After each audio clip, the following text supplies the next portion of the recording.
Welcome back to another episode of Reeeal Talk, episode number 15. Co-host, how's everything going today? Everything's good. I'm ready. Oh, let me magnify this a little bit because I know your eyes aren't all that great, especially since you don't have your glasses on right now. All right, there we go. Yeah. Episode 15, here we are. I'm contemplating right now, man. I'm contemplating on whether I should stick to the script. We had a conversation before we went and started this episode. Now he all worked up. He wants to try to talk about something else instead of what we have for the subject matter at hand. So we prayed beforehand. So yes. I'm trying to follow God and do the right thing. Go into the subject today, please. So I guess we should let the pastor guide us on this subject matter then. Steve. Okay, I'm gonna do it. There's a pull. Steve, I can't. I'm sorry. We gotta talk about this. Here we go. So now this is real talk. So it's real talk. Episode 15, off the cusp. Put my phone down. We're not. So we got a serious subject at hand that we have. Yeah, and it's gonna dive. First of all, into the church. It needs to dive into the church as well. It's gonna be a real subject that we're about to address. You stuttering? We need to make. Are you stuttering right now? We stay grounded and not just be emotional about what we're about to discuss. Okay. Be emotional. Be strong. Be passionate. Be passionate. Just be sound. Oh, man, you took my Bible away. All right. Okay. So I guess since you're the only guy with the Bible. No, I was just saying that I was. Mine's hitting my heart. I understand. So that you might not sin against me. That's right. So I already know the word. Steve, let's get into this. Cancel culture. Cancel culture. I mean, we need to cancel culture. Okay, let's. Is the problem about cancel culture because it's stripping away the ability to have a true expression of identity or conviction, and that's why you don't like cancer culture? Like, what is it that basically grinds your gears when you hear about what we were talking about before that brought us to this point? Is you all know that I think her name is Felicia Rashad. I forget how you say her first name. Felicia, okay, we're name dropping. Go ahead. Well, that's a real issue that's currently going on. She basically wanted to celebrate the reversal sentencing of Bill Cosby, that he's been released, and she tweeted that finally a wrong has been made right. So based on the evidence of the courts, they could no longer hold him guilty of assumed crimes that he was charged with. And because he was assumed guilty based on prior evidence and was basically charged and convicted, after reviewing all of the evidence, they were able to reverse his charges and now he's free.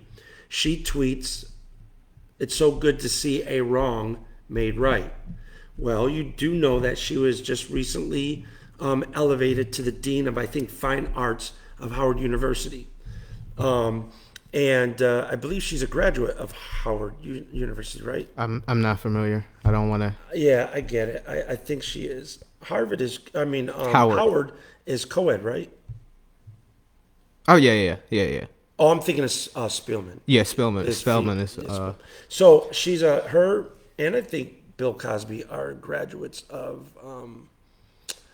Once again, you're looking at me to confirm. Well, I don't. Okay, so anyways, she is a dean at Howard University for Fine Arts. I believe she became the dean of the Department of Fine Arts, or one of those departments within Howard University.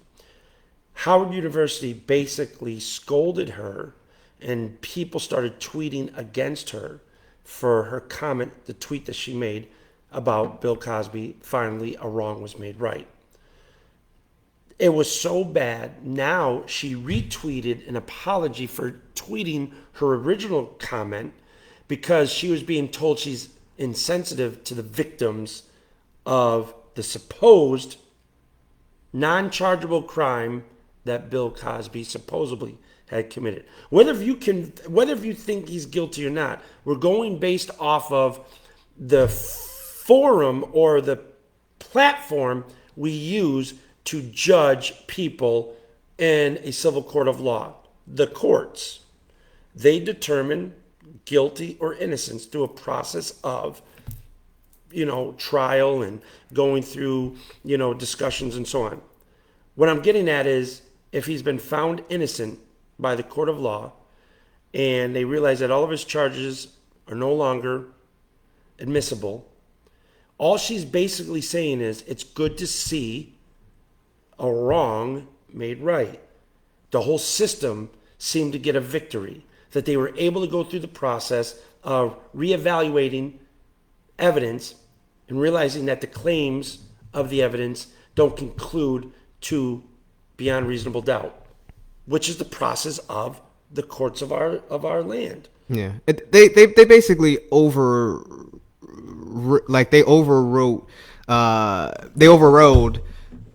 an agreement that was already put through by the lawyers that they couldn't basically charge him for the crime. So I know some people may be like, well, he's not really innocent, but years ago there was already an agreement put in place, this plea agreement where they couldn't charge him for this, and they still did. Mm-hmm. And so basically the Supreme Court of that state basically said no, this should have never been reversed. It should have never been based upon the agreement that was entered in. So, like you said, just to sum that up, the judicial system, whether you like it or not, did the right thing. It upheld the law properly. And she's applauding that. Now, just because the individual who benefited from that you may not like, and nobody else liked or whatever, she's recognizing that the system actually used its checks and balances. Correct. The Supreme Court steps in and made a wrong right. Now that becomes a precedent. That becomes like an opportunity for the courts in later cases use that to say,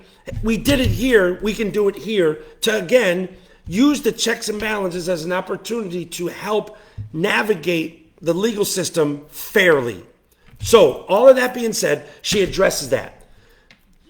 Howard University goes in, and people go in on her so bad that she no longer can have a conviction. She no longer can have her own freedom of expression, but now she has to backtrack her statement, set out an apology as if she had did the victims wrong, where she never uses the victims at all in her statement. None of that. But she just made a claim that people jump to conclusions as if assuming she is making the victims sound like they were liars or whatever. Wrong. And so the problem with this is she backtracks. She no longer can have convictions. And so what we're saying is, because you asked me a question, by the way. Yes. Just to let you know, I haven't forgot. My memory's pretty good.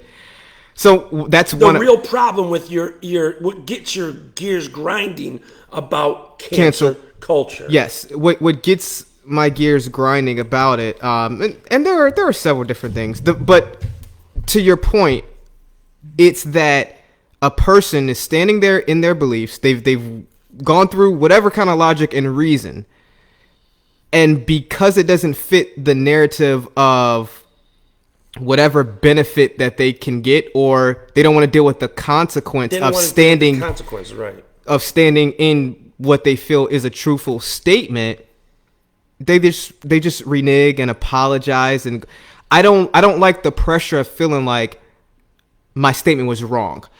Now, if people from this culture could, why isn't there a open-minded discussion culture? Why, this pressure to say you need to believe what I say or else you're not going to get any resources, you're not going to get any power, we're going to strip you as our dean, we're going to do all these things to you. It creates the threats that are there. The threat of that, it bothers me, because now, one, I can't respect the person who apologized, because I don't believe that you apologize because you got new information. There are some people who genuinely apologize because they've gotten better information of things, and they're like, you know what? I'm wrong, and that was ignorant. I was wrong. Yep. But cancel culture creates this mindset where it's like, I can't, even though I know I'm right in saying this, and even though I know it could benefit people, I don't want to lose X, Y, and Z. You're saying that's what cancel culture does to people, To people. who want to be free thinkers and stand up for their convictions, but when the cancel culture comes against them to oppose them and threatens them, you don't like the fact that that individual doesn't represent their convictions properly. Absolutely. Because what they Cancel culture creates an environment where people fold and they don't stand in their truths. And what it's going to essentially do is create a culture where people are not going to stand up and speak out for things anymore. They're just going to go with what, as the logical fallacy says, appealing to the popular. Whatever is the popular now, that's what we're going to go with. Correct. And I think, personally, this is just an opinion here, but personally, the narrative of the Me Too movement felt like we lose more with you making a statement like that than we do with you just not making a statement at all, not saying anything about Bill Cosby, because, he was pretty much the start of this Me Too movement, at least legally, who got charged with anything. And so what people don't understand is when you present information rationally, soundly, regardless of if people ignore it or not, they logically are going to have to do backflips in their minds to justify their behavior. And instead of leaving people in that condition, we rather force people into thinking a certain kind of way. And it just angers me and bothers me, because somebody could be watching this. Like, let's say we had 100,000 subscribers and we talked about this. And all of a sudden, half of the subscribers begin to say, we will unsubscribe, we will talk. If you don't do an apology. Right. Yeah. Now, fortunately. But no, keep it at 100. Let's keep it 100. What I was sharing with Jack before we got on here is that you have to be so convicted of what you believe that you cannot allow any benefit interfere with your ability to remain convicted of what you believe. Because if so, the benefits will outweigh your true convictions, and you will please yourself with the benefits rather than pleasing your soul for standing up for what you believe in. And so when we start talking about this cancer culture, my thing is like, if we had 100,000 followers and we were at a point where a group of the subscribers were starting to say and get into the minds of the comments and getting other people to start thinking the way they're thinking, that what we're saying during Real Talk is more offensive than benefiting, but yet they don't have anything substantial to support that other than their own personal feelings, I would tell that subscriber, bounce. We don't need you. We don't care if you're going to follow us or not, because we're not doing this to get followers. We're doing this because we have convictions that we hold dear to. Our soul is bound to our convictions. And so therefore, if we were threatened with the idea of losing the benefit of all of these subscribers, and we would get, let's just say when you have so many subscribers, you start getting money. You get compensated. Yeah, monetary. You start getting a monetary stream. You get sponsorships and so on. Buy. Because now I become a component to this disease in society that's afraid to engage in people who have different beliefs and different convictions. I don't mind having you oppose me in your beliefs. Be able to stand up for your beliefs. Justify your beliefs. Make it rational, cohesive, coherent. Help me to understand why this sounds so consistent when there are so much inconsistencies in your belief. But when I present something to you, my beliefs, and they are very coherent and very consistent, why wouldn't I continue following these convictions? So this cancer culture has weakened the hearts of many people. And the problem is that it has weakened the church. There are topics the church won't address because they're afraid to lose membership. We've said this all the time. I don't care who leaves my church because of what I'm preaching. If I'm biblical and I know it's rational, it's consistent, it's coherent, it's very biblically based and referenced. People don't want to be in our church because of that, because that's the way we teach. I'm not there to babysit people's feelings. I'm there to grant where you can find hope. I'm there to help you see where you can find confidence and grace, which is learning who God is through the scriptures. So I'm not going to be bound, worried about where my paycheck is going to come from to lose my convictions. Because if I lose my convictions, I lose who I am. Let's backtrack before you went off. Before you get because you went straight into the church. But I was very methodical. Very, very methodical, and you connected to the church. But let's back up a little bit before you jump straight into the church. All right, okay, let's talk about the world first, then we'll go to the church. Then we're going to the church. Okay.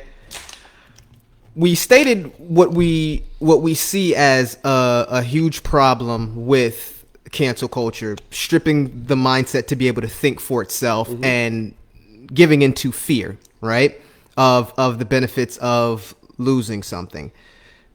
But what we also want to be able to state as well too is, as a statement, is that all because something is constitutional, right? The freedom of speech, we're not endorsing people being jerks, okay? Right. Or just straight up ignorant. Yeah, we're not endorsing somebody saying I have the freedom of speech, right. Therefore. Now, understand, yes, you are capable in the freedom of speech. There are only like some exclusions to pretty much say whatever you want. You can say whatever you want, but if there are certain things that are out of bounds, just be willing to accept the consequences. Yeah, absolutely. And I just want to make sure I state that, because most of the time the pushback from people who are in support of a cancel culture is like, well, see, you're just allowing people to just say whatever they want and do whatever and say you're allowing the platform for that. No, we're not it's almost like the concept of having liberty in Christ. While we may address and preach on liberty in Christ, and some people may be like, well, you shouldn't be addressing like all this like freedom in Christ because, you're giving platform people to just sin and then and everything to be okay. No, we're not. We're not endorsing sin, but at the same time, we're not going to restrict someone of something or give them wrongful information because you're worried about them taking that, using it and abusing it. Exactly. And so I just want to make that statement very clear for anybody who's watching. It's just like, you are just against cancel culture? Like, yeah, I'm against anything that's not going to allow a person to freely think without any kind of fear or any kind of restrictions like on them. Like, right. I'm not for that at all. One of the greatest things that God has given us is a mind. And he tells us to love the Lord thy God with all thy heart, soul, mind, and strength. And so the mind is a beautiful gift for anybody to try to restrict it and enforce their beliefs and views on it without allowing that person to freely come to that conclusion. I'm not against that, and it's just not biblical. But what I also want to say is another reason why I'm not for cancel culture is because people are always waiting for that moment to cancel someone else. Mm-hmm. And so while you have this one group of people who are like, oh, look at this, we're going to cancel this, you have the other group who's just waiting and just tweeting and just trying to figure out like, okay, hey guys, they just canceled this store over here, so let's make sure that whatever store that they like, we're going to cancel that. And so what we end up doing is creating these rifts, and we can't talk about the 4th of July because you have one side over here that's like, cancel the 4th of July. Why are you not talking about Juneteenth? And you got people who, we don't want to talk about Juneteenth because nobody talks. You create this, there's no room for somebody to say, listen, I'm staunch over here, but I'm willing to sit down and converse. What I don't know if it was you or I, or we shared a little bit, but some other people and I were discussing now our culture today, we polarize everything. There is no longer these mediums where we can come to an agreement on some things, maybe still disagree on other things, but we relatively are able to work together. Nowadays, everything is polarized, right? First, it was Trump versus Biden. Then it was black versus white. Now it's vaccination versus non-vaccinated people. It's like, are you kidding me right now? Like now that's the new political, narrative to ride on to try to, win people. Like, well, I don't vaccinate. They're killing people with that vaccination. You have no evidence of that. And then the vaccinators are like, you guys are dumb for not getting vaccinated. You sound childish. I mean, you polarize these issues. You see what I'm saying? Yeah. And therefore, you don't have the ability to think through issues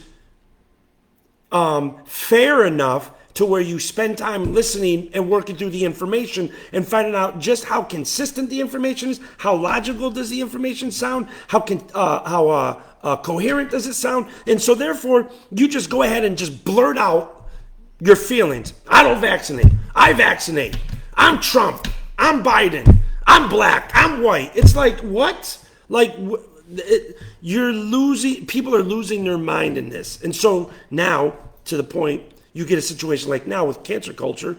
It's like everybody wants to be so politically correct that we have literally lost our right to think. We're losing our ability to take moments and spend time discussing issues and work through our difficult pieces of the issue because of our biases or because of our lack of information or because of how we were raised, the way we were nurtured, whatever it may be, to work through all that in order for you to come to a more solid conclusion with the information you have to make a very good rational decision to say, you put a good argument out there. You said some things I didn't think about. And you know what? I'm not going to make a decision right now.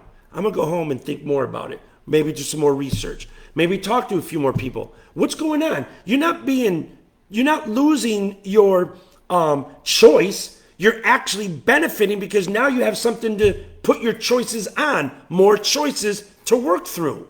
You see what I'm saying? Mm-hmm. So that's your mind being used in a healthy manner. Don't have to be convinced of it yet, but at least you're willing to now spend time to go do more research. Spend time talking a little bit more. Talking to that person that you used to disagree with and spend a little bit more time conversing with them to hear what's there. Because you might not agree with everything that's there, but you may find a little gem in the midst of that conversation that helps you to remember how to think and be like, you know what? The way they put that was really helpful. It helped me to overcome this blind spot in my logic. That now I can move forward and relate with people better and be more, compassionate or have more empathy to situations that I used to automatically off jump, just immediately judge because of the stereotypes I held in my mind. Agreed. The last thing I want to say, before we end and go into and leave you on a cliffhanger of going into the next episode of Addressing the Church, is this. A huge reason why I'm so against cancel culture. Oh, okay. Huge reason. Is that truth gets suppressed or lost. Either way you want to state that. And why I say that is you still have people arguing till this day that the election, I'm sorry I have to laugh, that the election was not, that it was stolen, that Biden didn't win. Literally, after people have done audits, they're still saying 30% of the nation feels like this election was stolen. Democracy was not taking place. Fast forward 6 months from 6 months ago, the Capitol was stormed. And here's my point of bringing that up. You have people who, because of the supporters of that party side, will not say these people are wrong, will not say that the things that they've done are wrong, because it will hinder, in their minds, it will hinder what they're trying to push. And it goes back to what they can potentially lose. So they would rather state things like, no, I wasn't afraid, but if it was Black Lives Matter, people protesting, I probably would have been upset and afraid. Now, mind you, these people killed some of these police who were there. Guess Blue Lives Matter wasn't in effect there. All these things that were supposed to be these huge patriotic people just dismiss what took place on January 6th. Mm-hmm. My point is, truth gets lost in a cancel culture because in their minds, if we give in and we be honest, and the other side hasn't been honest about trust the science, because that's the thing with vaccinations, trust the science. But when we start talking about things like abortion, nobody wants to trust the science in that. Mm-hmm. So in their minds, that was a gem. In their minds, I like it. I respect it. In their minds, it's like, I can't lose. I can't sacrifice this. So truth gets suppressed. Mm-hmm. Truth gets lost because I rather hold out on whatever I feel like, whatever this fear, and it doesn't matter who it is. It's funny because everybody's like, look at cancel culture, without recognizing you're probably a part of cancel culture too if we switch around some of these topics and narrative. Yeah. And so that's my big issue with it, because that's what matters the most. Truthful information, because then that's how we live our lives accordingly. I still can't make you do something by presenting you with truthful information, but at least it's there. It's being offered. Yes. And it's being held up. It's given life. It's given life. Like, you're literally giving it life to exist for others to capture. Whereas in cancer culture, it's suppressed, it's removed, it's not allowed to live for it to be, to see it exist and for people to work with it and spend time looking at it, work through whatever it may be, and come to a conclusion with good, with a good intention of saying, you know what, that was good for me. I need to see that or hear that. That's what you're saying, right? Absolutely. Yeah. Absolutely. Respect. And with that being said, I just, there's just some examples and things that I would like to get into next episode. Come on, let's jump into it right now. Listen, we're at a point where it doesn't make sense to hop straight into this. We've allowed our statements. You're gonna leave our listeners to wait another week to get into the next topics regarding cancer culture, which we weren't even supposed to discuss. Cancel culture in the church now. We've just addressed cancel culture in general. Very little bit in general. Very little bit in general. But now we want to dive into, well, how's that affecting the church? Now, pay attention, because the statements, the things that we have issues with cancel culture obviously are going to be the same thing as we transition into the church. So the thing about cancer culture that you and I just shared, and if you're really, I know you're paying attention, but the pieces I want you to really think about as we conclude is, it's the mindset that's created, and it's how the mindset is being used in society today. That same methodical process enters into the church and affects the church the same way when it comes to what they are supposed to be representing, but choose not to due to what they could suffer or the benefits they could lose. Absolutely. So that's what we really want you to think about as we close today, but go into preparing for next week as we deal with how cancer culture is affecting the life of the ministry and churches existing today, really in America. So I have nothing else to say. We're going to leave on that note. Be ready to check out episode. I want to talk right now. Calm this guy down. Be ready to watch episode 16. Thank you. Is it 16? Next episode will be 16. Yeah, because this is 15. Wow. This guy here, he tried to correct me. I almost canceled him. All right. People. Just joking. Peace. Hey guys, how's it going? Thank you for watching this video. If you like the video, please share it with other people. Please try to reach out and try to gain more subscribers so that this video can reach more people. And make sure you continue to click the notification bell. Steve, you have anything to say? No, I'm good. Thank you for watching, and we hope you'll tune into next week's. See you next week.